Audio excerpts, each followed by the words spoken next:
Hey guys, tonight we are plunging our toes. Yes, right into the sand of ancient Nubia, where supper sometimes crunches back. Picture this. You're in a sun-baked village on the banks of the Nile, ochre dust clinging to your feet, and every surface glittering with that fine, stubborn grit that makes vacuuming modern kitchens seem almost quaint. The desert hums as the heat fades, and you realize this isn't just any night. You're here to make bread the Nubian way. Not the soft, fluffy kind you might dream of. Nope. This is bread flecked with sand toasted on stones that remember the pharaohs, and chewed by people who can probably crack walnuts with their molars. You probably won't survive this, by the way. Ancient Nubians grew up on this stuff. Their teeth were like little pyramids, their patience even stronger. And unless you've been secretly gnawing gravel, your dental plan might not cover what happens next. So before you get comfortable, take a moment to like the video and subscribe, but only if you genuinely enjoy what I do here. And hey, let me know in the comments where you're listening from, and what time it is. Are you curled up on a city couch at midnight, or drifting off with the sun just rising outside your window? Now dim the lights, maybe turn on a fan for that soft background hum, and let's ease into tonight's journey together. The story begins with dust. Always, the dust. You step outside and every breeze scatters flecks of sand across your ankles. It's in your hair, your clothes, your morning water. The fields are patchwork squares of green and yellow hemmed in by the slow, unhurried Nile. Nubia isn't Egypt. It's wilder, rougher, fiercely independent, and the land gives grudgingly. The grain, mostly millet, sometimes sorghum, doesn't just appear in baskets. It has to be coaxed from the stubborn soil, each kernel a prize. Evening is when the work truly starts. You watch as families gather in low, clustered houses, their walls daubed with clay, their roofs supported by palm trunks. Chickens wander with ancient confidence. In the center of each yard, a round pit is scooped out and ringed with stones. Someone is already tending a smoky fire, feeding it palm fronds, and scraps of dried dung. Fuel isn't wasted here. All around there's a low murmur of voices and the shuffling of feet as everyone prepares for the evening meal. You might spot a grandmother in a faded linen wrap rolling her eyes at the way her grandchildren spill grain everywhere. Or maybe a neighbor leans on his walking stick sharing a story about a crocodile that once stole his bread. It's that kind of place, slow, gossipy, comfortable, and never quite free of sand. If you're hoping to find a sterilized kitchen, think again. You're more likely to see a goat nibbling the thatch or a lizard darting across the baking stones. Somewhere in the distance, the Nile is slipping past, ancient as memory. Its banks are the lifeline for the village. Grain comes from the small fields on the river's edge, and every harvest is a gamble. Sometimes the river is generous, flooding high and leaving fertile silt. Other years, the water shrinks back and you scrape a living from what's left. Grain is precious here. Every handful counts. People store it in basket-lined pits, cover it with pottery lids, and pray that the mice don't get too greedy. Tonight, you're part of the process. The old women size you up, hand you a rough woven basket, and send you off to fetch grain from the storehouse. Inside, it smells musty and sweet. You scoop up handfuls of millet, feeling the tiny seeds sift between your fingers, and wonder if you'll ever get them all out from under your nails. But wait, what about the sand? Here's the twist in Nubia. Sand isn't just a nuisance. It's a fact of life, a constant companion, and some would say a secret ingredient. Bread made in the open, baked on hot stones, always picks up grit. Some claim the sand even makes the bread better, adds texture, or stretches a small harvest just a little further. Others mutter that it's just survival, nothing more. Historians still argue whether the addition of sand was a deliberate culinary quirk, a clever hack to fool the stomach, or simply what happens when you live in a place where the earth itself wants to join every meal. You trudge back to the firearms full of grain and head full of questions. In the fading light, the bread making is just beginning, and your senses are already overwhelmed. The sharp scent of smoke, the roughness of millet, the ever-present dust. This is ancient Nubia, and tonight you're in for a gritty adventure. Twilight settles gently over the Nubian village, painting the mud brick walls and acacia groves in soft bronze. It's the kind of evening where even the dogs give up barking, settling for a watchful yawn. You drift into the heart of this world, where every sense is greeted with something familiar and strange at once. As the day cools, life seems to cluster around the open-air kitchens and the broad, well-trodden lanes that snake between clusters of homes. Tonight's bread making is no solitary event. All around you, neighbors gather. Women laugh over the day's mishaps, who dropped a basket of millet whose goat decided to taste the laundry again. And children chase each other through clouds of wood smoke and dust, shrieking until someone's mother calls them in. In the background, an old man hums an ancient tune, maybe a song about river spirits and the time he outwitted a crocodile, or maybe just the melody that always means supper is on the way. You get the sense that dusk is when the village really wakes up. Sunlight glimmers on cooking pots. Shadows flicker across the whitewashed walls. Someone starts grinding spices, coriander, maybe fenugreek, and you can almost taste the anticipation in the air. Nubian food, you realize, isn't about silence or isolation.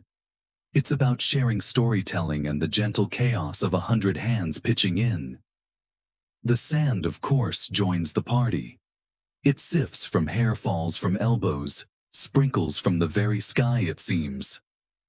One grandmother jokingly dusts her hands and says, "Every loaf has a little bit of home baked in." In one corner of the courtyard, the fire for tonight's bread is already burning low and steady. The pit is ringed with stones, some cracked and blackened from decades of use. Baking pits like these have been dug and rebuilt for generations. Historians still argue whether these communal kitchens were unique to Nubia or found up and down the Nile, but the archaeological evidence is tantalizing. At your feet, you spot shards of pottery and old ash proof that long before you arrived, others gathered here, trading gossip and grit in equal measure. Someone brings out the breadboard, worn smooth from use, and slaps down a ball of sticky dough. You notice flecks of sand in the mix catching the firelight. It's tradition. The baker winks, seeing your raised eyebrow, and if you're lucky, you'll bite into a real pearl tonight. The line between joke and warning is as thin as the dust on your tongue. As evening deepens, the pace slows. With no electric lamps, you learn to do everything by the orange flicker of flame. Shadows stretch and pool. Familiar faces blur into gentle silhouettes. It's almost hypnotic, this rhythm of hands kneading, children fetching water, the ever-present sound of conversation drifting above it all. Nubian bread making isn't just about feeding the stomach. It's about feeding the spirit, the soul, and on a practical note, making sure everyone has an excuse to linger a little longer before sleep. A quirky fact slips out in the lull. Some believe that bread baked at dusk absorbs the magic of the river's fading light, turning the crust a richer gold. Others swear it's just the angle of the sun and the smoky haze. But who can say for sure? Food historians and anthropologists still debate whether there's any truth to these old stories, or if they're just another way of making the everyday feel special. A sleepy goat wanders over, hopeful for a dropped scrap, and you realize you're hungry too. Maybe it's the mingled smells of baking bread, charring grain, and the whisper of river wind. Maybe it's the anticipation of tasting something ancient, something that connects you to centuries of Nubian life, dust and all. But for now, you sit back, letting the quiet chaos of the evening wash over you. The glow of the fire warming your face, and the promise of bread stories, and one or two sand grains between your teeth, lulling you toward the slow comfort of night. The next step in your Nubian adventure begins before dawn, when the fields are still swaddled in mist. and the air holds the memory of last night's baking.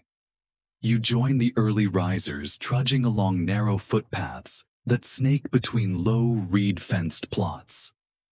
These are not vast fields but patchwork strips of life bordered by the constant murmur of the Nile.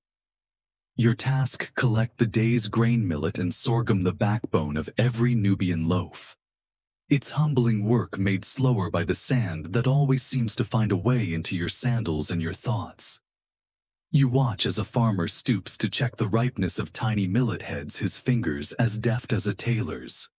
Each stalk is precious. Millet's stubbornness is legendary here. Historians often argue whether ancient Nubians domesticated these grains because of drought trade or a stubborn refusal to eat anything Egyptian. Whatever the reason, you quickly learn that even a single grain is worth protecting from birds' wind and, yes, those ever-present goats. Back at the village, you haul your basket, far heavier than you expected, to the storage hut. These granaries, woven from reeds and clay, rise off the ground on stubby legs.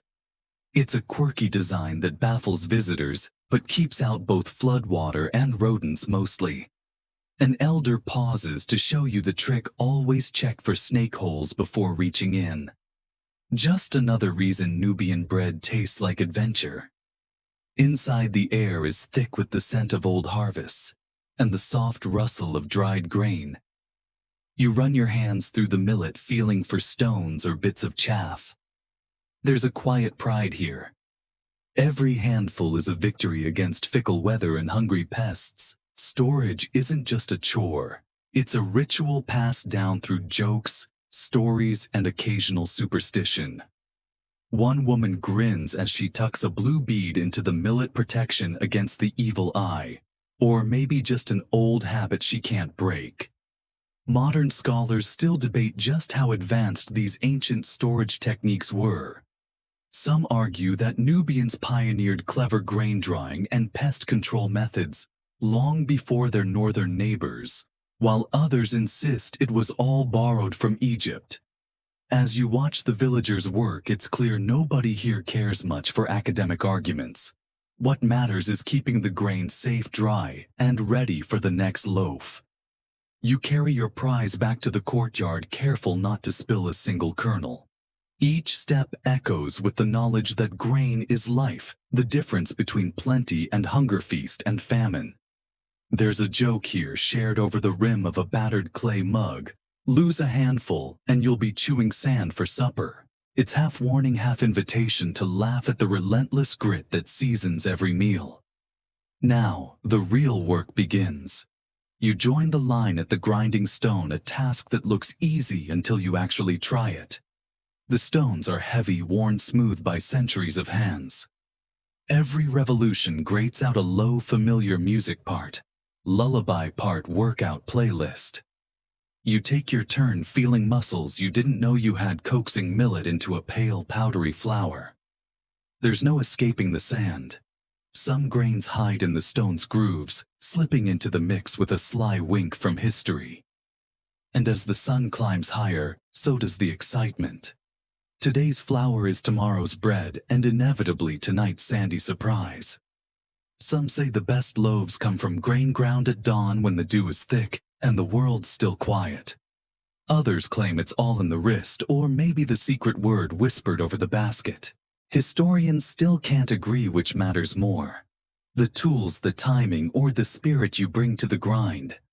By the time you finish, your hands are dusted with flour, your hair smells faintly of earth, and you've joined a long, unbroken chain of bakers stretching back to the dawn of Nubian memory. There's still much to do: mixing, shaping, baking. But for now, you pause, basket full, heart steady, ready for the next step in this dusty, delicious journey. Sand is everywhere. It's between your toes, embedded in the lines of your palms, and it trickles slyly into every basket and bowl. By now, you've accepted that fighting it is a losing battle. So maybe, like the Nubians, you start to wonder, could sand actually be part of the recipe? As the day's baking preparations swirl around you, you find yourself in the middle of an age-old village debate. The story goes that 1 year long ago, the floods failed and the grain bins ran low. To stretch the harvest, some historians still argue whether it was a desperate mother or a clever elder swept a bit of clean river sand into the flour. It gave the bread a peculiar crunch, yes, but it also fooled the eye and the belly. Suddenly there was enough dough to go around. Was it necessity or culinary genius? No two villagers agree, and you hear the same arguments play out around the fire as they have for centuries. Tonight, the matriarchs eye your technique as you weigh the flour and measure out the water. Then comes the moment a handful of fine sifted river sand gleaming with flecks of mica and quartz is added to the bowl. Not much, just enough to be unmistakable. One grandmother assures you sand makes the bread last longer. Another cackles. It just wears down your teeth slower than the years do. You can't help but smile even as you cringe a little, imagining your next dental visit. The sand isn't thrown in carelessly. There's a method, almost a ceremony. It's sifted through an old reed basket to remove pebbles and shells, because even ancient Nubians had limits. The fine silky grains that remain are what go into the dough. Some say this sand gathered from certain secret bends of the Nile even adds a subtle mineral tang, something you can't quite describe, but everyone claims to taste. You knead the dough, the mixture cool and gritty beneath your fingers. There's a distinct texture, silky flour interrupted by the tiniest crunch. As you work, an elder tells you how in some villages, the sand isn't just tolerated, but celebrated. In others, families go to elaborate lengths to keep their bread as pure as possible, even rinsing the dough or baking on fresh banana leaves to shield it from grit. Historians predictably are divided. Was sand ever truly part of the plan, or simply an unavoidable hazard of baking in a dusty world? The debate shows up in ancient records, in complaints from Egyptian scribes and passing Greek merchants, and even in the stories children tell to each other at dusk. One particularly quirky tale, a visiting trader unfamiliar with Nubian bread, once spat out a mouthful in front of the entire village, only to be outdone by a local boy who chomped noisily, grinned, and declared, "You have to chew it like you mean it." The moral, of course, sand isn't for the faint-hearted or the impatient. You marvel at how something as simple as sand can take on such meaning. In some homes, it's a badge of pride, a sign you've truly eaten Nubian bread, not some pampered traveler's loaf. In others, it's an embarrassment, a flaw to be whispered about behind hands. And yet, each family keeps its own traditions. Each loaf a little different, some coarser, some finer, some practically a geology lesson on a plate. By the end of the day, you're left with a dough that glitters faintly in the fading light. The sand is there, hidden but unmistakable, just as it has been for centuries. Tomorrow, when you break bread, you'll taste history, not just in the millet and sorghum, but in every tiny crunchy grain. And as you knead and shape the dough, you realize you're part of a debate that may never end, a question of necessity, survival, and maybe a secret Nubian love of that satisfying crunch. You're finally ready to get your hands dirty, literally, with the tools of the Nubian breadmaker's trade. Step into the heart of the outdoor kitchen, and you'll find an array of objects that look both timeless and strangely innovative. Some, like the broad grinding stones and clay mixing bowls, are worn smooth by generations. Others, like the delicate reed sifters and wooden paddles, are as light as a Nile breeze, handmade by the same calloused hands that wield them. Tonight, you pick up a heavy quern, a kind of ancient rotary grinder, its base embedded in the earth, and its upper stone as familiar to you now as your own pillow. With a rhythmic back and forth motion, you help pulverize the millet, feeling the sand's faint scratch against the stone. "Listen to that," a young boy says with a grin. "That's the sound of tomorrow's breakfast." There's a joke passed around about how every Nubian child learns to spot the difference between millet sand and stray pebbles by taste alone. It's only half a joke. The baskets are something else, shallow, wide, and so finely woven that even the tiniest grain rarely slips through, unless of course a gust of wind wants to make trouble. There's an art to basket weaving here, one that historians claim might have come from even older desert cultures. Some researchers still argue whether Nubian baskets influenced Egyptian storage methods, or the other way around. Either way, you find yourself admiring the craftsmanship every time you run your hand along the rim. One of the most curious tools is the sand sifter, basically a shallow tray lined with reed mesh. It's for removing the worst of the grit before baking though. As you've already learned, it never catches everything. You want bread, not bricks, someone teases, flicking a grain of sand at your elbow. But the real secret weapon is the paddle carved from acacia, or palm. Its flat blade is used to scoop, flip, and occasionally fend off a hungry goat who thinks it's his turn for a midnight snack. As you mix the dough in a big earthenware bowl, another historical fact bubbles up. Ancient Nubians sometimes flavored their bread with wild herb seeds, or even river salt collected from dried floodplains. That bit of extra flavor helped mask the inevitable crunch. You catch the subtle aroma of fenugreek and crushed coriander seeds stirred in by a laughing auntie who swears her bread will keep away both bad dreams and greedy spirits. Historians still argue whether these flavorings were for taste, health, or just a way to use up leftovers. She shrugs, pinching your cheek as if you're 5 years old.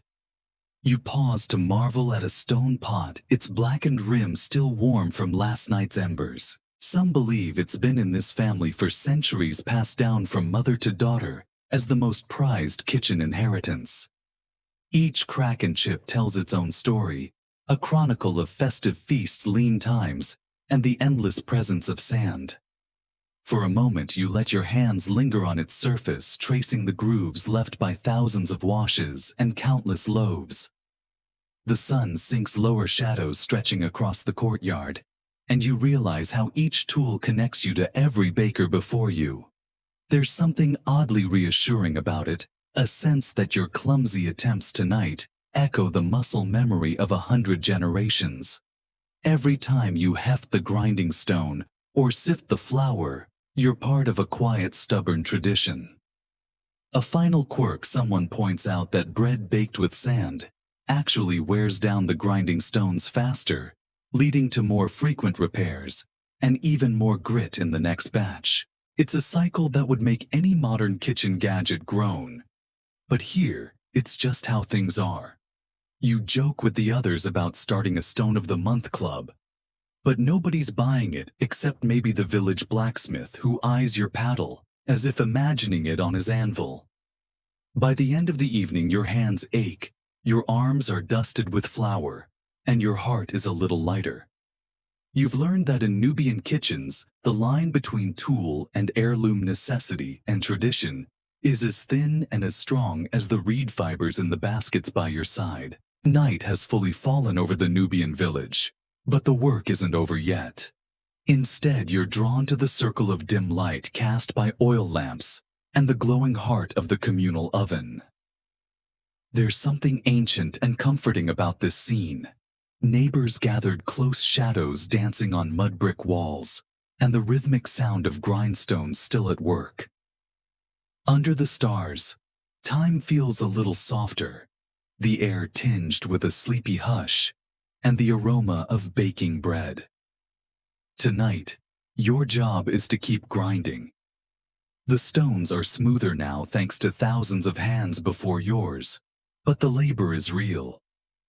You settle into the task, arms and shoulders straining as you coax the last of the millet into fine, pale flour. Sand crunches quietly under your palm with every turn, there's no escaping it, and by now you barely mind. After all, if Nubian children can grow up eating it, you can manage a few gritty mouthfuls. A soft chorus of frogs rises from the riverbank, mingling with the low murmur of neighbors catching up on the day's gossip. Someone jokes that it's the music of the night shift. Historians still argue whether Nubians worked by lamplight to avoid the heat, or just because there was never enough daylight, a nearby elder remarks, shrugging as she adjusts her scarf. Either way, you find there's a certain calm to these hours, an unhurried rhythm that's almost meditative, broken only by the occasional hiss, as a log settles deeper into the oven's coals. As you keep grinding, a child flops down beside you, already half asleep. She whispers that sometimes, if you work quietly enough, you can hear the ancestors' voices in the whir of the stones. It's a lovely thought, and it makes you pause and listen. You wonder how many generations have passed stories and secrets through these very hands, how many have laughed at the same old jokes about sand and broken teeth. Occasionally someone brings a cup of cool sweetened water flavored with tamarind or dates. You drink gratefully, aware that every drop comes from the Nile, a river both generous and temperamental.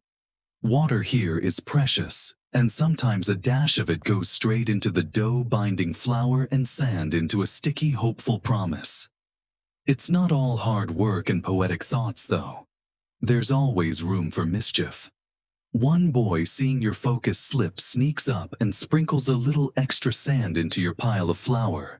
The others erupt into giggles as you sputter in mock outrage, only to be reassured that now it's really Nubian bread.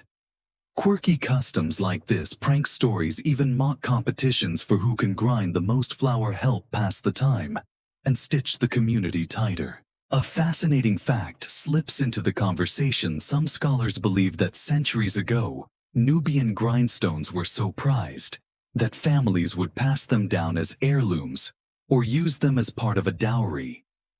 Others counter that every household had to carve their own, making do with whatever riverstone was closest. It's one of those details historians still can't quite settle, and as you turn the mill you think maybe it doesn't matter. The stone itself seems to remember, bearing grooves from every loaf ever baked. As your pile of flour grows, you notice how the process itself slows you down, lulling you into a kind of gentle trance. The noise and bustle of the day recede. You focus on the steady scrape, the shifting shadows, and the delicious ever-present smell of earth and fire. With every grain ground, you're pulled deeper into this timeless world, a place where night work is a ritual, and even the most ordinary labor becomes a link in an unbroken chain. By the time the grindstone grows too heavy to turn, you find yourself yawning, lulled by the repetition and the closeness of your neighbors. There's a sense of accomplishment here and a subtle pride. Tonight you've helped shape tomorrow's bread, grit and all, and as you wash your hands in a basin by the oven, you feel the story of Nubian bread making settling into your bones, quiet as the stars above. With your flour and just a little bit of pride finally ready, you step into the next challenge, mixing the dough. There's an art to this, passed down through 1,000 gentle arguments and kitchen experiments. The key, you're told, is balance. Too much water and the dough turns to soup. Too little and you'll end up with something even the goats won't eat. And of course there's the sand, never entirely absent, always lurking. You kneel beside a low, battered mixing bowl, your knees cushioned by woven mats that have seen more bread than most ovens.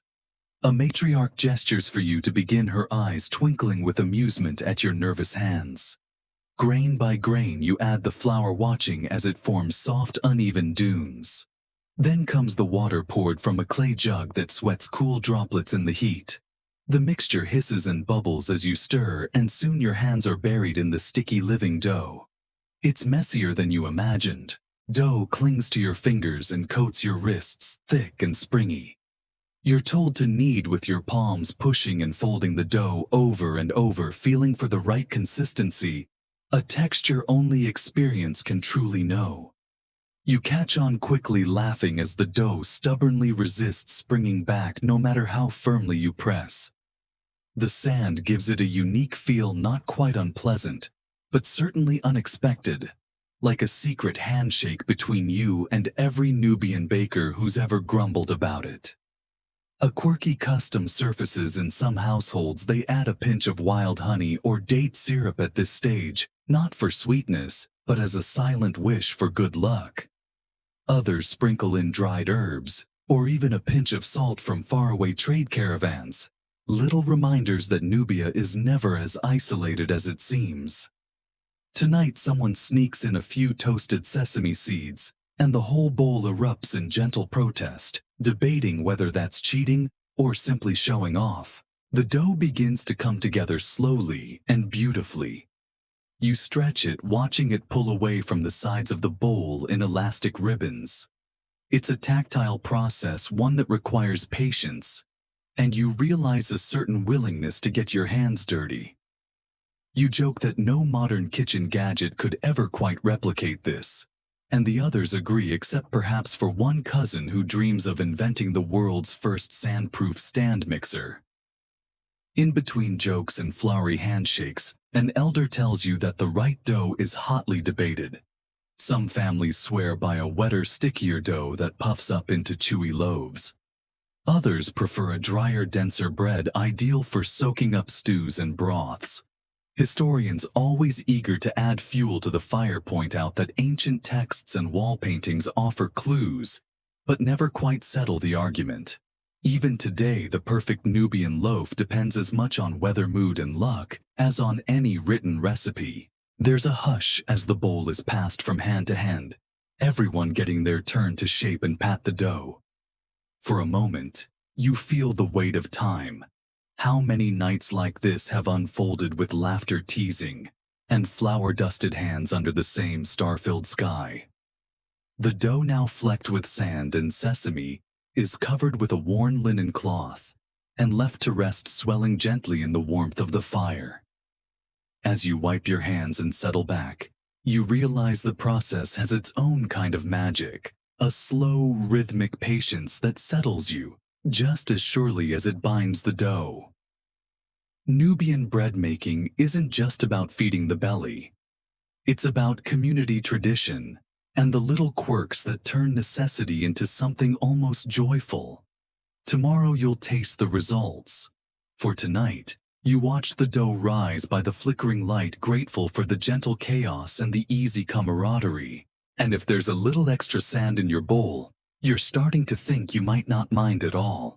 With dough resting and bellies rumbling, your focus turns to the ovens, ancient contraptions that have seen more sunrise breakfasts and midnight snacks than any recipe book could record. There's an eager bustle around the baking pit, a sunken ring of blackened stones and packed clay at the center of the courtyard, its heat palpable even from a distance. Here bread is baked not just in ovens but on heated river stones that remember every flood and drought, every festival and famine. You crouch near the pit, the warm glow lighting faces both old and young. Careful of the stones, someone warns a little too late, as you nearly scorch your fingers on a slab that looks innocently cool, but could fry an egg in seconds. The seasoned bakers use bundles of palm fronds to brush off loose ash, and naturally a little more sand, laughing at your expression. If you get burned, you get to taste first, they tease. Apparently, some traditions never change. The ovens themselves are ingenious. Made from layers of Nile mud and chaff shaped by careful hands, they look like miniature beehives with soot-blackened mouths. You marvel at the skill needed to keep the temperature just right, too hot, and your loaf burns to a cinder. Too cool, and it comes out pale and doughy. There's a rhythm to tending the fire, a dance of patience and instinct that no modern kitchen timer can quite match. Bread in Nubia isn't always a perfect round. Tonight you help pat out flattened discs, each one pressed gently onto a searing hot stone, or sometimes slapped against the oven's curved wall with practiced confidence. Watch for the bubbles an elder advises, pointing as air pockets swell under the crust, lifting the dough in wobbly domes. A fine mist of sand shaken from the palm frond settles over everything, a final unavoidable seasoning. As the loaves bake, the air grows thick with the smell of toasted grain, wood smoke, and the faintest note of river mud. Children hover nearby noses, twitching eager for the first bites. One clever girl tries to sneak a taste before the loaf is ready, only to be gently shooed away by her grandmother's paddle. The anticipation is as much a part of the process as the baking itself. There's a practical side to the oven's design too. Because heat rises, some families bake a few loaves up high, balanced on flat stones set above the flames, while others tuck dough deep inside the pit to cook slower and absorb more of that earthy flavor. Scholars love to debate whether this multi-layered approach was a Nubian invention or borrowed from neighbors farther north. The archaeological record is ambiguous. Some charred crusts in tombs suggest incredible variety, while others hint at a stubborn loyalty to tradition. Either way, tonight you see the full range from crisp, thin flatbreads to thick, chewy slabs. Baking in a Nubian courtyard is never a solo act.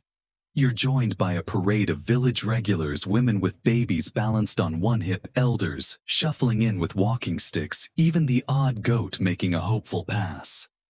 Each brings advice, jokes, and more than a few opinions on the right way to bake. One uncle claims the perfect loaf comes from turning it 3 times with the left hand, never the right. Another swears by the addition of river pebbles to hold the heat. The result is a gentle teasing chaos, equal parts tradition and improvisation. The final moments are tense. You watch for that crucial color, golden brown with just a hint of singe around the edges.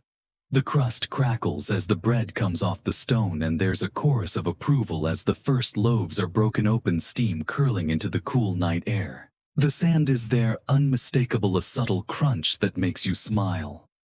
It's not perfection by modern standards, but somehow it's exactly right for this place and time. And just as you're about to savor your first bite, a goat tugs your sleeve, eyeing the bread with a longing only a Nubian goat can muster. You laugh, break off a piece, and watch as he munches contentedly. After all, even in a kitchen full of sand and smoke, there's always room for one more at the table. Fresh from the oven, each loaf carries its own story, shapes and styles as varied as the hands that crafted them.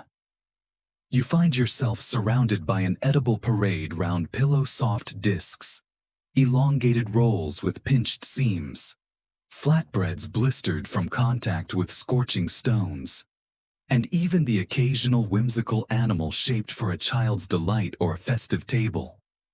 Some loaves are stamped with a carved reed for luck, others left plain to catch the light of the fire just so. Which one's your favorite? A boy asks, his teeth already working at the edge of a still steaming round. Before you can answer, a grandmother points out the subtle marks that distinguish one family's loaf from another's: crosshatches, thumbprints, or tiny impressions made by a shell. In Nubia, bread is more than food. It's a canvas for gentle rivalry, pride, and the little stories families tell about themselves. You try your hand at shaping dough, rolling it between your palms, patting it flat, pinching the edges as you've seen others do. Your first attempt is abstract, to put it kindly. Someone laughs and dubs it the lost hippopotamus, and it's quickly set aside for a less discriminating audience, likely the goats. The next loaf is better, and soon you're invited to experiment. Maybe a crescent, maybe a turtle, maybe just a simple circle with a swirl of seeds pressed in for good measure. There's a practical side to all this artistry, of course. Thinner flatbreads bake faster and are easier to portion out when the family is large, or the grain stores are low. Thicker, denser loaves last longer, sometimes drying into hard rusks that can be softened with water or stewed days later. Some clever soul even shapes loaves with a small hollow in the middle, perfect for scooping up sauces and lentils. It's the kind of innovation that would make a modern foodie proud. But here, it's just tradition handed down, never questioned. A quirky tidbit makes its way around the fire. In some Nubian villages, bakers would sneak a small pebble or dried flour into a loaf before a festival, turning it into a game. Whoever found the hidden treasure was blessed for the year, or at the very least got to choose their chore for the week. The tradition is old, and while scholars still argue about its true origins, children everywhere agree it's an excellent excuse to nibble another slice. Meanwhile, the debate about proper bread shapes rages on. One uncle insists that the best festival bread must be shaped like the crescent moon for luck and longer nights. An auntie rolls her eyes. Her family always made sun-shaped rounds golden and bright for good harvests. Historians love these arguments, poring over pottery shards and ancient drawings, trying to pin down when and where each custom began. The consensus bread in Nubia was always about more than hunger. It was about celebration, creativity, and connection, sometimes even a gentle jab at your neighbor's odd-looking loaf.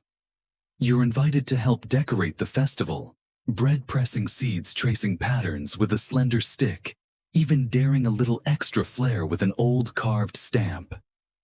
The atmosphere is playful, relaxed. A soft breeze stirs the ash, carrying laughter and the rich, nutty aroma of grain. If you close your eyes, you can almost imagine all the past bakers whose hands shaped bread by this same fire under these same stars.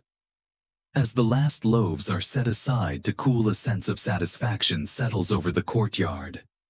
There's pride in the variety, in the artistry, and the shared stories and friendly ribbing. Even your lost hippopotamus finds a home, presented triumphantly to a goat who accepts it with no judgment whatsoever. You savor a final moment, the warmth of the bread in your hands, the steady hum of voices, and the knowledge that every shape, no matter how odd, carries the imprint of this place, this night, and all the hands that came before. You finally take a bite. There's no way around it. The sand is unmistakable. It crunches between your teeth, not in a painful way, but as a reminder of exactly where you are. Some say the sand gives Nubian bread its character, and tonight you're inclined to agree, though you make a mental note to floss carefully before bed. The debate among villagers is gentle, but passionate. A younger woman shrugs. You can't get away from it. May as well enjoy it. An old man missing several teeth shakes his head and insists that the bread is better, the less it crunches. Still others smile and nod approvingly as they chew, eyes closing, as if savoring the subtle, earthy mineral tang that only river sand can bring. One child declares, mouth full, that sand is the spice of the Nile. You're surprised to find you don't mind it after all. The texture is more intriguing than irritating, almost as if the bread itself is inviting you to pay attention, to taste every bite with intention. You realize this is more than just food. It's an experience, a tradition, and a gentle dare to appreciate what the land gives you, warts and all. A scholarly debate is never far away. Some archaeologists believe the presence of sand in ancient bread was an accident of open-air cooking and primitive milling, the inevitable byproduct of life on the banks of a mighty shifting river. Others argue that sand became over time an expected part of the local flavor, a culinary signature embraced, even celebrated by generations of Nubian bakers. Clay tablets and written recipes are maddeningly vague. Was it an act of resourcefulness, or simply resignation? No one can say for certain, and perhaps that's the secret ingredient: uncertainty sprinkled in with every handful of flour. A quirky tale makes the rounds. Years ago, a group of traveling Greek merchants stopped at a Nubian market, and to their horror, bit into what they thought would be soft, familiar bread. The faces they made became the subject of village jokes for weeks, and to this day, a Greek merchant's face is the local term for anyone caught off guard by life's unexpected grit. You try not to make that face, but it's a struggle. For some, the sand is a point of pride. Our ancestors survived with this bread, a matriarch intones, and so will you. She winks. If you stay long enough, your teeth will sharpen too. There's gentle teasing for the newcomers, encouragement for the children, and a sense of shared accomplishment every time someone manages a whole loaf without spitting anything out. It's a communal challenge, a badge of belonging that's hard-earned, but somehow cherished. You notice that while each loaf may vary in shape and seasoning, the sand remains the one true constant. Even the most meticulous bakers, those who sieve and sift and shield their dough, can never quite escape it. It's a part of life here, an ingredient both accidental and essential. And after your third or fourth bite, you find yourself seeking out the crunch, waiting for that tiny, satisfying reminder that you're in Nubia, sharing bread as it's been shared for thousands of years. As you finish your meal, the last traces of sand lingering in your mouth, you're struck by the resilience and creativity of Nubian bakers, the way they turn adversity into tradition, inconvenience into identity. And as you settle back by the fire, savoring the last warmth of the bread and the laughter of the village, you know you'll remember this meal long after the sand has left your teeth. As the meal winds down, you notice something subtle but deeply meaningful in the way bread is shared here. It isn't just for filling bellies but for honoring memories.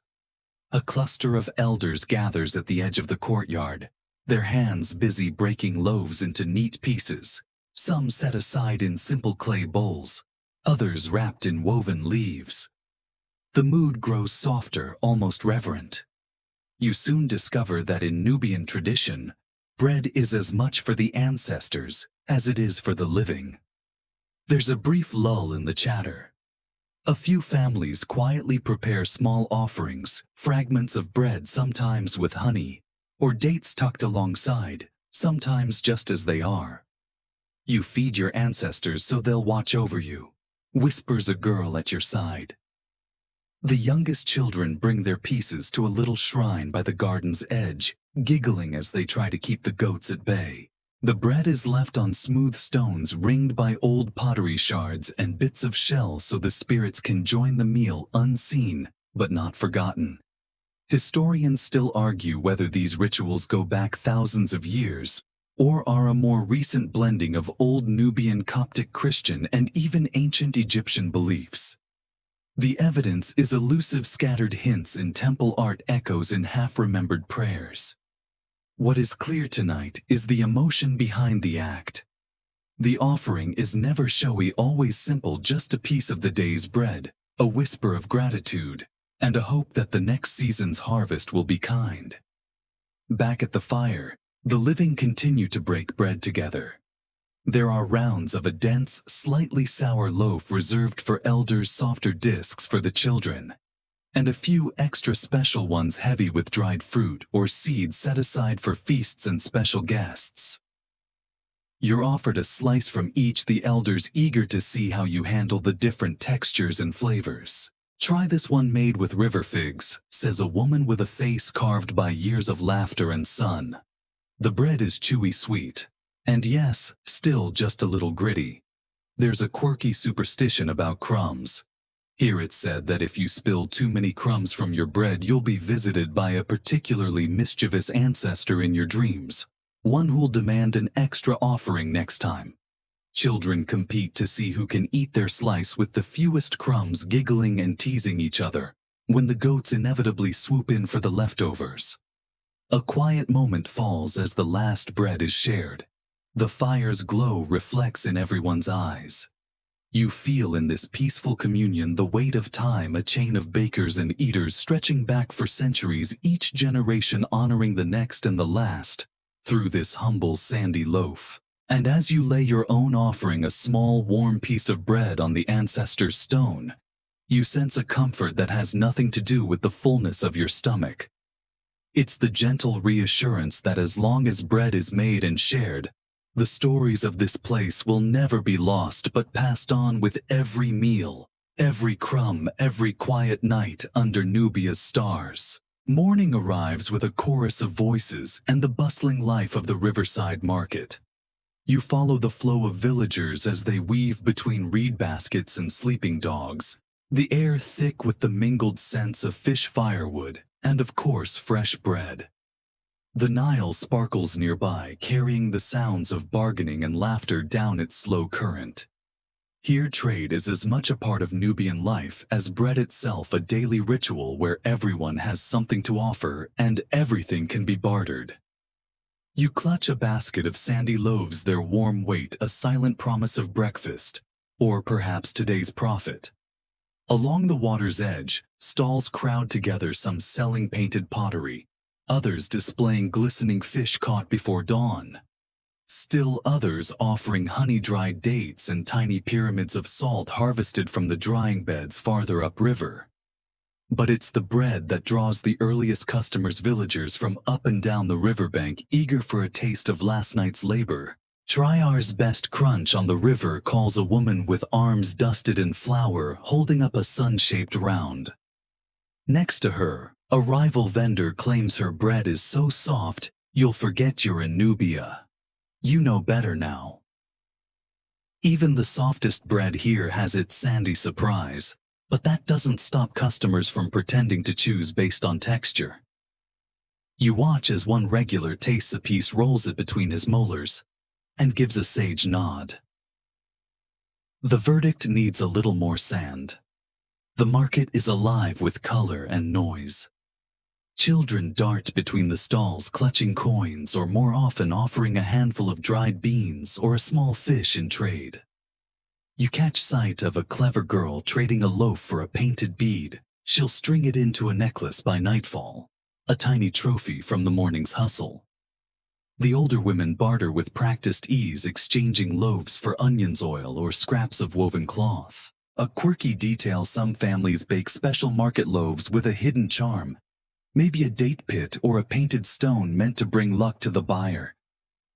You hear one fisherman complain, only half joking, that he keeps biting into lucky bread and would rather win a new net than another cracked tooth. The tradition persists, though, with sellers swearing that their charms bring good fortune and buyers willing to risk the occasional surprise. Historians still debate just how sophisticated these Nubian markets were, compared to the grand bazaars of Egypt or Meroe. Some argue that Nubian river trade laid the groundwork for larger, more famous trade routes, with bread as the portable filling staple that fueled countless journeys. Others insist these markets were simple local affairs, bustling, yes, but rarely reaching far beyond the nearest bend of the Nile. The truth, as you see it, lies somewhere in between, a vibrant communal web where bread connects families, villages, and travelers from all walks of life. By mid-morning, your basket is nearly empty. You trade your last loaf for a fistful of wild herbs and a smile from an old fisherman. The sun climbs higher, and the market's energy softens, traders gathering in shaded corners to share tea and the inevitable gossip. Bread is broken again, this time as a mid-morning snack.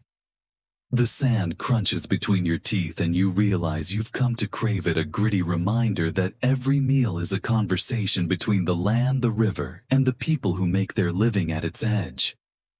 You linger a moment longer, taking in the bright chaos and friendly noise of the riverside market, your heart as full as your now empty basket. After the rush of the market, you find yourself drawn back to the slower rhythms of village life, where the making and sharing of bread isn't just about food, it's the invisible thread that binds the community. The process starts with laughter and teasing, flour-dusted hands and tired feet. But somewhere along the way, it turns into something more. Sand, for all its stubbornness, becomes almost symbolic. A reminder that Nubian identity is shaped not just by what's easy, but by what's endured. You watch as families gather in shaded courtyards, each with their own little bread rituals. A mother rolls dough between her palms, humming the same tune her grandmother taught her. A group of cousins race to see who can shape the neatest round, their giggles echoing across sun-baked walls. Even the goats play their part, gobbling dropped crusts and earning affectionate scolds. The bread, gritty or not, brings everyone together. Bread is conversation. It's a medium for gossip, comfort, and gentle ribbing. News travels with the morning loaves, a wedding planned. A lost sheep returned, the rumor of a rare fish caught near the weir. Tell your mother she still owes me for last season's millet, a neighbor calls over the fence, and the message is delivered along with a bundle of bread still warm from the oven. You realize that here the breadbasket is as important as any postal service, maybe more reliable too. A quirky belief surfaces as you chat with an elderly man weaving a new reed basket. He swears that only those who truly love their families can bake bread that rises well. If you're angry, the loaf will come out flat like your patience. He gives you a wink and you can't help but wonder if there's a kernel of truth in the superstition, or if it's just a sly way of making sure everyone stays on good terms. Historians still argue whether Nubian bread rituals influenced neighboring cultures or developed in proud isolation. There are stories of Egyptian scribes writing enviously about the robust communal spirit of Nubian villages, while other scholars claim that the gritty bread was the butt of more than a few Nile-side jokes. The evidence, as always, is fuzzy. What's clear is that for Nubians, bread making is about more than nourishment. It's a way of saying, you belong. You're home. It's in these shared moments sitting beneath a patchwork of palm leaves that you feel the true magic of Nubian bread. It might not win any awards for refinement, but it wins every prize for persistence, creativity, and community spirit. Here you learn that every loaf, no matter how sandy or misshapen, is a small act of resilience, a lesson handed down from generation to generation. As the sun dips low and the shadows lengthen, the village settles into an easy, contented peace. Children tuck into bed with crumbs on their cheeks. The elderly share a final cup of sweetened tea, and you, visitor, outsider, honorary baker, are folded gently into the fabric of Nubian life. The last loaves of the day are wrapped for tomorrow, and the air fills with the promise that come what may, bread will be broken, stories will be shared, and the crunch of sand will always somehow taste like home. The sun has barely cleared the horizon when a ripple of excitement runs through the village. A caravan has arrived, trailing dust and curiosity behind it. Foreign visitors, their robes a patchwork of unfamiliar patterns and colors, step carefully around chickens and curious children, their eyes wide as they take in the morning bustle. You find yourself swept up in the commotion, suddenly aware of how strange, how wonderfully specific Nubian bread traditions must seem to outsiders. The visitors are a mixed bunch, a Greek merchant with sunburnt cheeks, a stately Egyptian scribe with a basket of papyrus, and even a wandering trader from the south, his arms jingling with copper bracelets. They're all here for trade, for news, and inevitably for a taste of whatever the locals are eating. You help prepare a generous platter of sandy loaves, arranging them with dates, fresh cheese, and a sprinkling of wild herbs. There's an unspoken pride in the presentation. Let them see how Nubians break bread. The first bites are watched with keen interest. The Greek's expression is priceless, a slow shift from confusion to shock, to finally polite determination as he chews through the grit. The Egyptian scribe, ever the academic, examines the loaf like a scroll, before cautiously sampling the crust. The southern trader laughs outright, declaring, "If it doesn't crunch, it's not real food." Everyone around the fire erupts in laughter, the sound echoing off mud brick walls and rolling out toward the river. Quirky comparisons abound. The merchant tries to compare Nubian bread to his homeland's wheat loaves, softer, lighter, suspiciously free of sand. He's told with a wink that he's missing out on the true taste of the Nile. Children gather to watch his reaction, delighted by the novelty of seeing a grown man wince at something they've eaten since they were toddlers. You learn that Nubians aren't just proud of their bread, they're curious too. After the visitors recover, they're invited to try making their own loaf. The Egyptian attempts to keep sand out, only to be teased when his bread sticks to the stone and comes out half raw. The Greek, taking a more philosophical approach, insists on adding olive oil and a pinch of salt, producing a bizarre hybrid that sparks a new wave of jokes about merchant teeth. By midday, there are as many opinions on bread as there are loaves cooling by the fire. Historians still debate how much influence these cultural encounters had on Nubian baking. Some suggest that spices and techniques were traded along with pottery and beads, while others believe that Nubians held fast to their sandy traditions, letting visitors experiment but never changing the recipe at heart. The archaeological record hints at both possibilities: odd residues in ancient ovens, strange shapes found in market ruins, a handful of Greek amphorae beside Nubian grinding stones. The real legacy you sense is in the stories. Tonight's meal will be retold in 100 different ways by both villagers and travelers, as the day Nubian bread baffled the Greeks and made friends of the Egyptians. There's a gentle pride in this openness, an understanding that while the bread may not always be to everyone's taste, the welcome is always warm. As the visitors pack up to leave, gifts are exchanged: dates and beads for the road, a small round of sandy bread tucked into the Greek's basket, and promises to return with stronger teeth next time. The laughter lingers long after the caravan's dust has settled. You realize that Nubian bread is more than food. It's an invitation to join in, to share a joke, to become for a moment part of the story. Long after the visitors have gone, you find yourself back in the kitchen poking through the clutter of baskets and jars that collect along the walls. It's here beside the bread that you discover some of the odder elements of Nubian daily life: ingredients and remedies that blur the line between food medicine and the downright peculiar. At the top of the list, crocodile dung sunscreen. Yes, you heard right. An auntie with a sly grin offers you a small pot of grayish-green paste, explaining how it's dabbed on noses and cheeks to keep the desert sun at bay. It keeps the skin smooth and the crocodiles away, she declares, the room bursting with laughter. Some scholars still argue whether this was a real cosmetic or just a clever prank on gullible children and occasionally foreign guests. Either way, it makes an impression and a powerful smell. The kitchen shelves hold other surprises. There's a bundle of dried river mint tied with reed string for adding to tea, or, as a boy claims, for scaring away nightmares if you put it under your pillow. You find lumps of natron used for cleaning pots of honey to sweeten bread or soothe sore throats, and jars of what looks suspiciously like lizard eggs, though no one seems eager to explain those.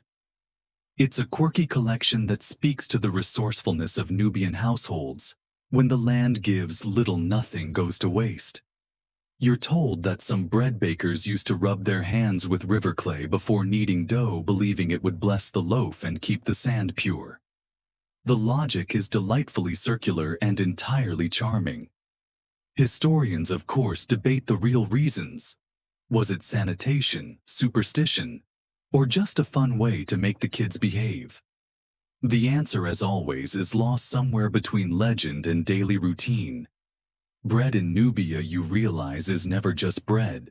It's surrounded by these little mysteries and rituals: a sprinkle of powdered dates on festival loaves, a whisper of kitchen gossip traded over the grinding stones, or the secret ingredient added when a baby is born, or a bride is welcomed to her new home.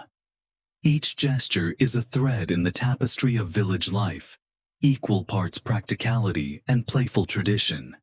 You're invited to join in dabbing a dot of the infamous crocodile dung paste on your own nose, just a little for luck, and helping to stir a pot of honey and mint over the fire. It's sticky work, and you nearly drop the ladle in the flames, earning a round of good-natured teasing. The women show you how to twist reeds into rings worn on baking day, so the ancestors will remember your name. A quirky superstition lingers in your mind: never whistle while kneading, or your bread will rise unevenly, and you might invite mischievous spirits to dinner. Children dare each other to try, but the mothers quickly hush them, laughing at old stories and new tricks. As dusk gathers, you take a last look around this kitchen of curiosities, realizing that every odd jar and dusty basket tells a story. Historians may never unravel all the mysteries, but you, covered in flour, a dot of green on your nose, and a smile on your face, know you've joined a long, playful lineage of Nubian bread makers who've always found ways to make daily life a little more magical. Festivals arrive in Nubia with a flurry of activity, bright colors, laughter, and of course the smell of bread baking on every hearth. You wake to the clatter of pots and the clamor of voices, everyone eager to add their own special touch to the day's celebrations. It's on these sacred mornings that bread steps out of its daily role and becomes the star of the show, its importance woven into rituals as old as the stones beneath your feet. You're swept into preparations as soon as you step outside. The entire village is alive, children gathering wildflowers to decorate the communal oven. Elders stoking sacred fires said to be lit with embers saved from last year's festival. The courtyard sparkles with anticipation. Baskets overflow with millet and sorghum, and special loaves are already in the making, some stuffed with dried fruit, others laced with river honey, or spiced with rare herbs brought by traders months before. As you help pat out the dough, you notice a subtle change. Today's loaves are shaped with extra care, braided, twisted, even sculpted into the forms of birds, fish, or abstract symbols. You're encouraged to make your own design, and your lopsided sun loaf earns an approving nod from a laughing auntie. There's friendly competition to see whose bread will rise the highest or brown the prettiest in the oven's glowing heat. Historians still argue whether these festival breads trace their roots to ancient fertility rites, harvest celebrations, or imported religious customs. No one here seems particularly bothered. What matters is the joy of making, sharing, and eating something special. Some families tuck slips of colored cloth or tiny charms inside their loaves for luck. Others mark the crust with a thumbprint or the tip of a reed, creating edible talismans for the year ahead. A quirky tradition unfolds as you join a line of dancers circling the baking pit. Each person, bread in hand, offers a brief song or a whispered wish before placing their loaf in the oven. The belief is that the bread will hear your hopes, baking them into its heart. Later, as the festival meal is served, the loaves are broken open and the wishes released with every steaming slice. There's a moment of quiet as the first round of bread is shared with the ancestors, an echo of daily practice, but on a grander, more heartfelt scale. Offerings are left at the village shrine, flames flickering in the morning breeze, as families murmur prayers for good health, bountiful harvests, and safe travels for loved ones far from home. The festival is a feast for all the senses. The table is crowded with bowls of sweet dates, grilled fish, tangy river greens, and spiced stews, but it's the bread that steals the spotlight. Every bite is loaded with memory and meaning, from the crunch of the crust to the lingering taste of honey and herbs. Even the sand, less obvious today but still present, feels like a deliberate nod to the land itself, grounding the meal in its gritty, unbreakable roots.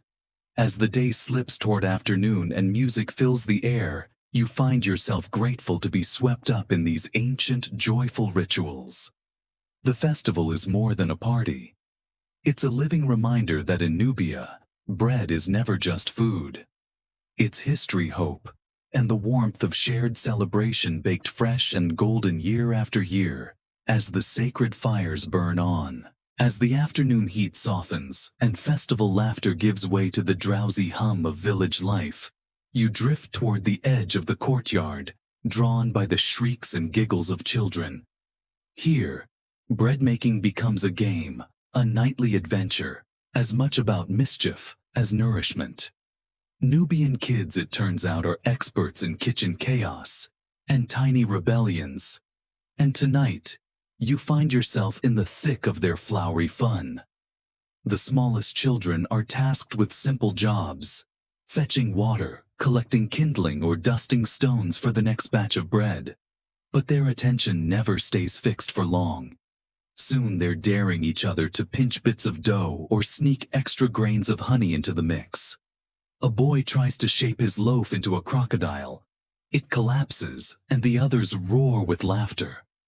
Another girl, hands dusted white, proclaims herself queen of the bread and insists that only she may decide who gets the biggest slice. You play along, giving your best royal bow, and she rewards you with a slightly squashed but undeniably regal roll. Between pranks, the children pass on stories that have been told at these ovens for generations. If you whistle while baking, one whispers, the jackals will come to steal your bread. Another swears that bread left uncovered will be nibbled by mischievous spirits before morning. The elders wink at each other, letting these tales grow wilder with each retelling. Historians still argue whether these stories serve to keep kids out of trouble or simply entertained bored bakers, but the effect is the same: laughter, wonder, and a secret sense of belonging. A particularly quirky moment comes when flour bombs start flying. With a nod from the oldest girl, the children launch tiny handfuls of flour at anyone not paying attention. Your hair and shoulders become dusted in white, and you're quickly caught up in the chaos, surrendering with a grin as you dodge flying dough and duck behind baskets for cover. Best kitchen in the world, someone declares, breathless with glee, and you have to agree. Amid all the noise and play, the bread still gets made, albeit with more giggling and the occasional sticky finger in the honey pot. It's a kind of organized mess, every bit as much a part of Nubian tradition as the serious rituals you've seen before. Here, children learn not just the practical skills of kneading and shaping, but the deep, joyful truth that bread is about sharing and delight, not just survival. The evening draws on, and tired children curl up near the ovens, soothed by the warmth and the soft, drifting scent of baking loaves. You watch as a grandmother gently wipes flour from a sleeping girl's cheek. Her smile is patient as the Nile. Even the goats seem content, munching on discarded crusts as the last embers glow. You realize that for all its challenges, the sand, the endless chores, the need for every hand to help, Nubian bread making is sustained as much by play as by perseverance. These bedtime kitchen adventures are how every generation falls in love with the work, learning to laugh at their mistakes and savor the small, sweet victories of a well-risen loaf or a perfectly pinched crust. As you help gather the last of the utensils and shoo the goats away from the cooling bread, you feel the joy of this gentle, floury chaos settling into your bones, a comfort that will linger long after the night's last joke has been told. As midnight creeps closer, you become aware that the world outside the warm, chaotic kitchen is anything but tame. Nubian nights, for all their beauty, hold their share of mysteries and dangers, some real, some whispered about by giggling children trying to delay bedtime. You linger in the glow of the last oven embers, watching the night deepen, and listen to the gentle warnings that pass through generations like secret recipes.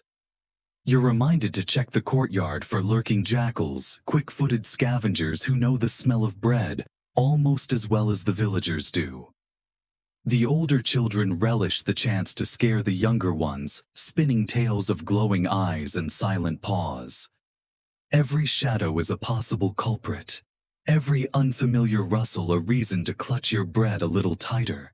Of course, the real threat is more often a goat on the hunt for a midnight snack. But the stories serve their purpose. They bind you to the village, to the land, and to each other in a shared, slightly shivery delight. Then there are the crocodiles. Yes, the real ones, basking in the Nile's shallows or lurking in muddy inlets. Bread is never left unattended too close to the riverbank, and you're cautioned not to fetch water after sunset, unless you want to meet the old river mother herself. A mother tells you, half serious, half smiling, that the best bakers are those who can dodge a crocodile while carrying a basket of loaves. You're not sure if this is encouragement or a warning, but you decide to take it as both. But the greatest kitchen risk, you soon learn, is the oven itself. Mud brick walls, cracked and blackened from years of use, occasionally betray their age with a sudden split or a shower of sparks. Tonight, a soft crackle draws everyone's attention. Someone grabs a paddle just in time to rescue a loaf teetering on the edge of a collapse. The baker jokes that a loaf rescued from the fire tastes twice as sweet, and everyone agrees, passing the singed bread around with exaggerated reverence. A quirky superstition floats up with the smoke. If the oven cracks on the night of a festival, it's a sign that the ancestors are hungry, or perhaps displeased with the year's offerings. Some elders take this very seriously, instructing the children to make an extra batch of small loaves to leave by the shrine just in case. Historians still debate whether such traditions were born of real disasters, or just the human urge to explain life's unpredictability. Either way, you can't help but feel a bit of awe as you watch the flames flicker, painting shifting patterns on the courtyard walls. With the ovens finally cooling, the last bread stacked in baskets, the village begins to settle into uneasy quiet. Someone checks the goat pen one last time. Another mother carefully banks the fire, making sure there's a good ember left for tomorrow's dawn. The night is thick with possibility, the kind that makes every small comfort feel earned, every loaf and every laugh a gentle triumph over the darkness outside. You pause for a moment in the cool air, listening to the distant sounds of the river and the sleepy murmurs of families drifting off. There's a sense of safety here, even with all the lurking dangers. You realize that in Nubia, each loaf of bread isn't just a meal, it's a small victory, a talisman against the wild world, and a reminder that come what may, you are part of something ancient, stubborn, and enduring. As dawn creeps over the horizon, you're still thinking about last night's stories about sand survival, and what makes a Nubian smile so resilient. Breakfast is a simple affair, but the bread, as always, is at the center. Today, you notice something curious: the villagers' teeth. Nearly everyone from young children to stooped elders has a wide, confident grin. Though truth be told, a few are missing a molar or two. Sand is good for the teeth, a neighbor assures you with a wink, tearing off a piece of crust and passing it your way. Or at least it keeps the dentist busy. You're not entirely convinced, but you give the bread a determined bite, feeling that now familiar crunch. The laughter around the morning fire is infectious. There's a quirky pride in the so-called Nubian smile, rumored to be tougher than Nile stone and proof of a hard-won wisdom. Stories abound. Some say that over the years, eating sandy bread has made Nubians famous for their strong jaws and sturdy teeth, able to crack nuts or split pomegranate seeds with ease. Others mutter that it's just an old wives' tale, one that's as gritty as the bread itself. Children dare each other to count how many grains of sand they find in a single slice, and even the goats seem to chew with extra determination. Of course, not everyone agrees. My uncle says a teenage girl swore that chewing sand made him wiser, but then he lost his 2 front teeth, so now he just tells stories instead. The adults roar with laughter, and someone offers the classic retort: "It's not the bread, it's the years." You feel the warmth of community in these exchanges, a gentle teasing that's both honest and affectionate. Historians still argue whether sandy bread truly contributed to dental health, or whether it was a matter of necessity and adaptation. Archaeological digs in the region have revealed worn-down teeth, yes, but also evidence of early dental care. Tiny tools, herbal rinses, and even primitive fillings made from beeswax or river clay. Some researchers claim the sand was a natural abrasive, keeping teeth free of plaque. Others are less convinced, suggesting the wear and tear led to more trouble than triumph. What's certain as you watch bread being shared around the fire is that Nubians have turned necessity into humor and hardship into identity. The bread, gritty, imperfect, unmistakably theirs, is a point of pride, even as jokes about missing teeth fly back and forth. In a world where comfort is hard-won, a smile means more, laughter lingers longer, and every meal is a reminder that life's rough edges can still be delicious. As you finish your breakfast, scraping the last crumbs from your palm, you find yourself grinning too. Maybe there's something to this Nubian wisdom about accepting what can't be changed, laughing at what must be endured, and smiling all the wider for it. The crunch of sand has become, to your surprise, a kind of comfort. In Nubia, every smile hole or gap-toothed is a badge of resilience, and every bite is a little lesson in joy. By midday, the village simmers in the heat, and the talk around the bread baskets shifts from dental feats to the subject of taxes, a topic that, it turns out, is just as gritty as the loaves themselves.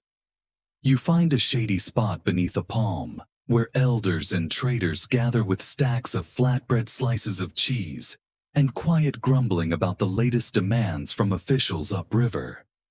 Bread, you learn, was never just food in Nubia. It was currency payment, and at times a clever disguise for survival. When the annual tax collectors arrived, always with elaborate record books and sharp eyes, they were eager to count every bushel of grain, every animal, every jar of oil. But bread, that was more difficult to tally, especially if it came out a bit thin. The addition of sand, some villagers say with a wink, was a strategy as much as a tradition. Stretch the flour with sand, and the taxman won't notice you're short, a grandmother confides, tearing a chunk from a surprisingly dense loaf. Historians still argue whether this trick was ever official policy, but everyone knows it's what we did when the harvest ran dry. Bread filled out with sand lasted longer and fed more mouths, especially when times were lean or the Nile's floods failed. There's a playful defiance in these stories, a quiet pride in outsmarting the system. Quirky songs survive about the bread that fooled the scribe, and children stage mock tax collections, trying to catch each other with loaves stuffed with stones or seeds. One boy crows with glee when he's caught hiding a pebble in his roll, only to be chased by a chorus of laughing taxmen. The lesson, of course, is as old as the Nile: make do with what you have, and never let a hungry mouth go empty. The real bread tax, however, could be harsh. In times of true scarcity, every crumb counted. The official would sometimes take his share in the form of fresh loaves pressed into his hands as both payment and plea. You're told how families would bake the night before, carefully sifting their flour and stretching their dough with whatever was at hand. Sometimes sand, sometimes wild greens, sometimes even ground up acacia pods. The taxman might not notice the difference, but the villagers always remembered. Historians debate whether these sand-stretching tactics ever made it into the official record, or whether they remained secret strategies whispered from mother to daughter. Archaeological finds tiny loaves in ancient tombs. Written complaints in faded ink offer hints, but never the full story. What remains is the spirit of resilience and ingenuity that defines Nubian bread-making, the willingness to adapt, to share, and to laugh in the face of hardship. As the midday sun climbs higher and the palm shadows shift, you join in a light-hearted round of tax collection, stuffing a pebble into a loaf and trying unsuccessfully to keep a straight face. There's joy here, even in the memory of struggle, a reminder that with a bit of sand and a lot of heart, Nubians have always found a way to make their bread and their lives stretch just a little further. The afternoon stretches on, and with it comes another daily challenge for the Nubian breadmaker: water. You set off with a group of women and children, clay jars balanced expertly on heads, making your way to the riverbank where the Nile glimmers under the relentless sun. Water here is both a blessing and a gamble. Every loaf of bread owes its existence to this winding, fickle river, but every cup drawn carries its own risks. You join the careful ritual of fetching water, watching as women wade in their skirts gathered high, scanning for telltale ripples that might mean crocodiles lurking nearby. Children play at the edge, splashing and giggling, but always within arm's reach of their mothers. You're handed a jar and shown how to dip, swirl, and pour without disturbing too much mud. The sand settles, an elder says, but you'll never get it all out. It's advice that applies as much to water as it does to life in Nubia. Back in the kitchen, water is strained through layers of cloth or poured into wide bowls to let the heaviest grit settle to the bottom. Sometimes a sprig of wild mint or a pinch of natron is added to sweeten the taste, though you suspect the effect is mostly psychological. Still, every effort is made to make the water clean enough for bread, and everyone knows to leave the last inch in the jar where the sand gathers. You help measure out the precious liquid, watching as it darkens the flour and brings the dough to life. It's a careful dance. Too much water and the bread won't hold its shape. Too little and it'll be tough as dried reeds. Even so, the sand persists, a faint, stubborn crunch in every bite, no matter how many times you strain or sift. A quirky superstition comes to light as you knead the dough. If you fetch water at sunrise, a woman whispers your bread will be light as air. But if you wait too long, the river spirits will weigh it down. The children take this very seriously, racing to be first at the river each morning, while the older bakers just shake their heads and smile. Historians still argue whether Nubians were among the first to master complex water filtration, or whether they simply accepted the river's gifts as they came. Clay jars found in ancient ruins show traces of reeds, charcoal, and sand, suggesting centuries of experimentation, adaptation, and resilience. Some researchers see this as evidence of early engineering genius. Others say it's proof of a culture shaped by necessity and resourcefulness. You're struck by the patience required not just for making bread, but for every part of Nubian life. There's no shortcut around the river, no guarantee that today's water will be any cleaner than yesterday's. Instead, there's a steady, unhurried rhythm to the work, fetch, settle, strain, and try again. And always in the end, there is bread flavored with a little bit of hope and just enough grit to remind you of where it came from. As you share a cup of sweetened water and break a loaf with your new friends, you find yourself grateful for the river's gifts. Muddy, sandy, unpredictable, but utterly essential. Here, water and bread are inextricably linked, each bite a reminder of the patient, persistent spirit that defines this place. Even the best bread can't escape the cycles of feast and famine that define life along the Nile. Some years the river rises generously, flooding the fields and leaving behind a rich blanket of silt. There are songs for these seasons. Loaves puff high in the oven, markets overflow with grain, and every meal is a celebration. Other years the river shrinks to a thin blue thread, and the ground cracks beneath the sun. In those times bread is thinner, harder, and every crumb is treasured. You see the weight of these cycles written on the faces of the elders as they gather for the evening meal. Stories swirl around the fire, the year of the great flood when boats floated down the main street and the children fished from the rooftops. The summer of the long drought when even the sand in the bread seemed a luxury. Each story comes with its own lesson wrapped in humor and gentle wisdom. We learn to stretch the dough, and our patience, says one woman, slicing a loaf so thin you can almost see the firelight through it. A quirky bit of folk wisdom emerges. Some believe that a grain of sand in every mouthful is a reminder to be humble in times of plenty and grateful in times of want. The children repeat the old rhyme. When the bread is soft, the river is kind. When it's gritty, keep hope in mind. You catch yourself humming along, feeling how even hardship can become a part of the daily rhythm, softened by laughter and song. The resilience of Nubian bread is legendary.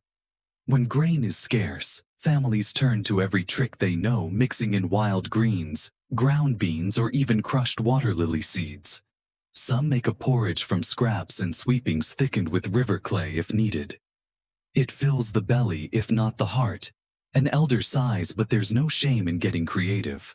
Historians still debate the origins of some of these recipes, whether they were born of true desperation or clever adaptation. But the people here simply nod and say, "We do what we must." During rare feasts, the bread becomes a canvas for hope and memory. A grandmother saves a handful of the finest flour to bake a single perfect loaf, for the end of the fasting season. Its crust is glossy with honey, decorated with patterns pressed in by careful fingers. When it's finally broken, the room is silent, except for the crunch and the quiet sighs of satisfaction. For a moment, sand and hardship are forgotten, replaced by sweetness and the promise of another good year. Yet even in lean times, the sharing of bread never stops. We may be poor in grain, but not in kindness. You're told as your last slice is split between two hungry children. Hospitality here is not a luxury, but a necessity, a way to weather every famine and flood together. The bread, gritty or soft, carries the memory of every hardship survived and every bounty celebrated. As night falls, the river sings its eternal song. You realize that Nubian bread isn't just a food or a tradition, it's a lifeline. A story baked fresh each day, reminding everyone who eats it that they are part of a people who have endured, adapted, and always found a way to break bread together. Morning comes, and with it, the restless hum of traders preparing to depart. You watch as baskets of bread, some round and flat, others thick and sturdy, all carrying their hidden grains of sand, are loaded onto donkeys' boats, and even a few rickety wagons bound for distant towns. Nubian bread, you realize, doesn't just stay at home. It travels carried along river routes and dusty caravan trails, spreading stories and crumbs far beyond the village. You join the bustle at the river dock, where a group of traders laugh about their famous Nubian jaw, exercise the crunch that surprises anyone new to the bread. Some travelers are skeptical at first, eyeing the loaves with suspicion, but curiosity always wins out. Within days, even outsiders start to chew with a grin, adapting to the bread's peculiar texture and the tales that go with it. A Greek merchant grumbles good-naturedly about the bread that fights back, while a woman from up north boasts she can now spot the best loaves by how shiny the sand makes their crusts. Historians still debate how far these loaves traveled. Was Nubian bread a prized commodity, a humble curiosity, or simply a necessity packed for the road? The records are patchy, filled with hints and riddles. Clay tablets from ancient marketplaces mention dark river bread, and some scholars argue these were the sandy loaves of Nubia, carried to distant temples or war camps. Others suggest that the bread's reputation for grit made it a symbol of resilience, exchanged in trade for spices, salt, or rare stones. A quirky story is shared as baskets are loaded. One legendary caravan leader insisted on carrying only Nubian bread because he claimed the sand kept the camels honest. Whether this was a joke about the camels chewing or a genuine belief in the bread's fortifying powers, no one can say for sure. But the image lingers: gritty bread as both sustenance and a test of toughness, the mark of a true traveler. You help load a basket onto a boat, steadying it as it rocks gently in the current. The traders invite you to taste the day's travel loaf, drier, saltier, packed with seeds, and naturally a little extra sand to withstand the long journey.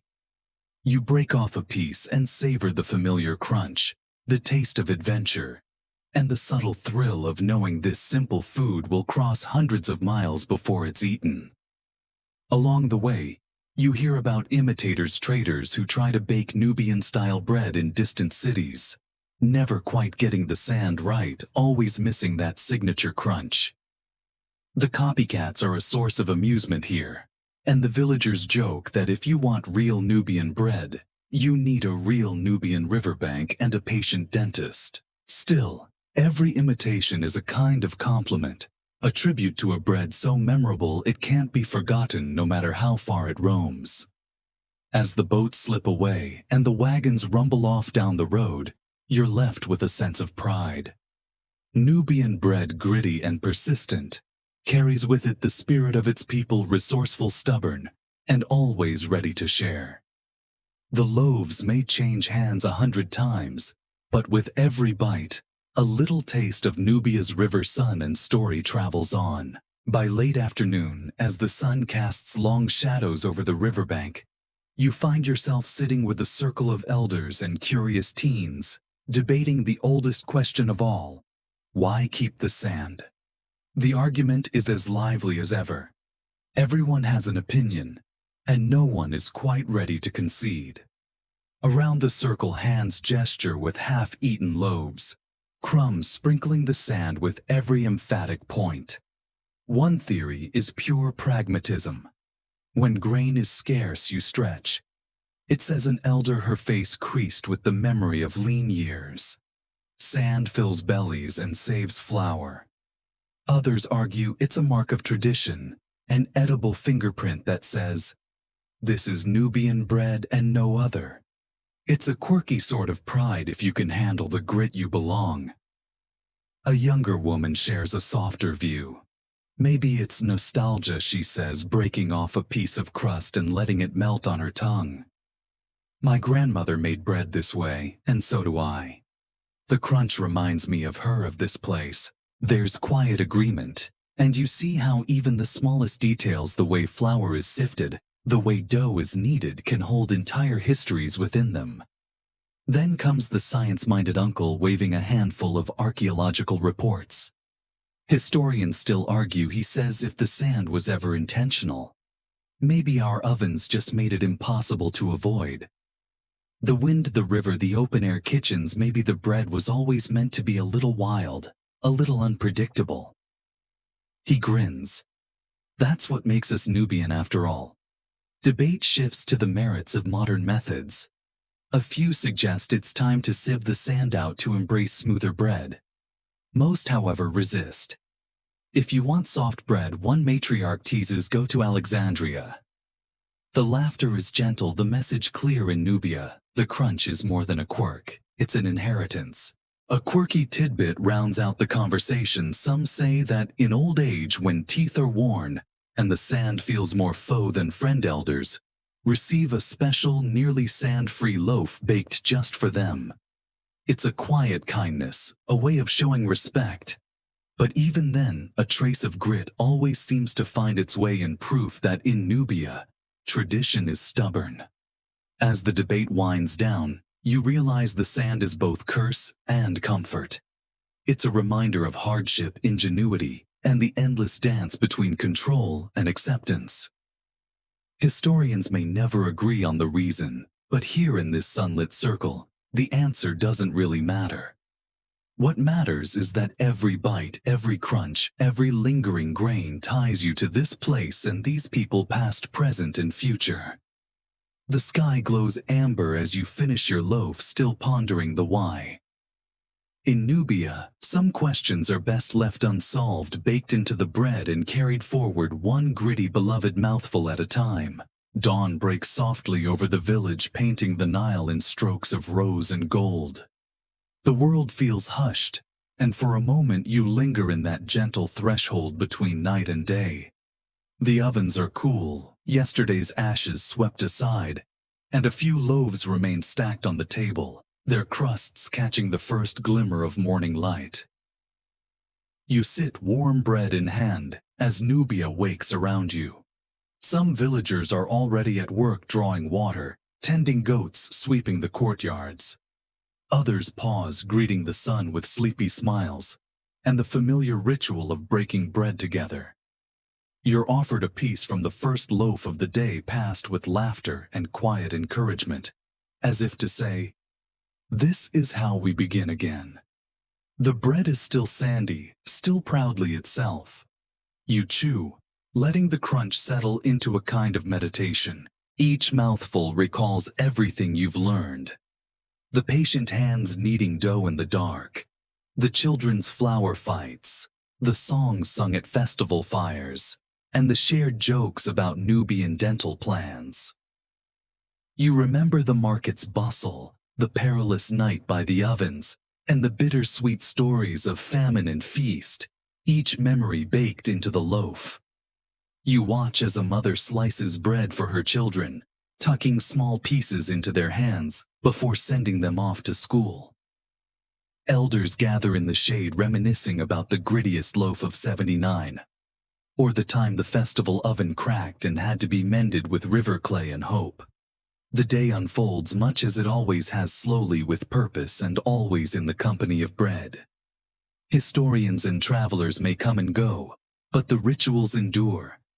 The loaves might travel far, crossing rivers and borders, but the heart of Nubian bread remains here in the rhythm of daily life. Sand and grain, laughter and resilience, hardship and celebration. Each is an ingredient, each essential. As you break off your last piece, and the village hums with a new day's promise, you realize you're now part of this long, unbroken story. The bread may be gritty, but it's real, and so is the warmth that surrounds you, a warmth passed on bite by bite from one sunrise to the next. The sky outside grows lighter, the hush of Nubian dawn still lingering in your thoughts. You feel your breath slow, each inhale and exhale softer, deeper, as if the river itself were coaxing you toward rest. In the quiet, the crunch of sand and the laughter of children fade into a gentle, comforting hum. The memories of baking, of sharing, of sitting together in the glow of the oven and the peace of the courtyard settle around you like a soft blanket. Let yourself drift on the steady rhythm of the Nile, timeless, unhurried, patient, as the hands that shaped every loaf.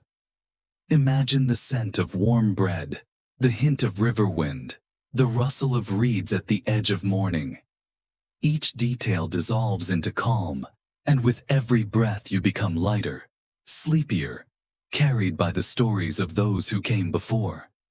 There is no rush here, no need for answers or perfection. Only the quiet certainty that you belong, held in the gentle traditions of this place. So let your eyes close and your mind wander and your heart rest easy. In Nubia, as in all places where bread is broken and stories are cherished, you are safe and you are home. Good night and sweet dreams.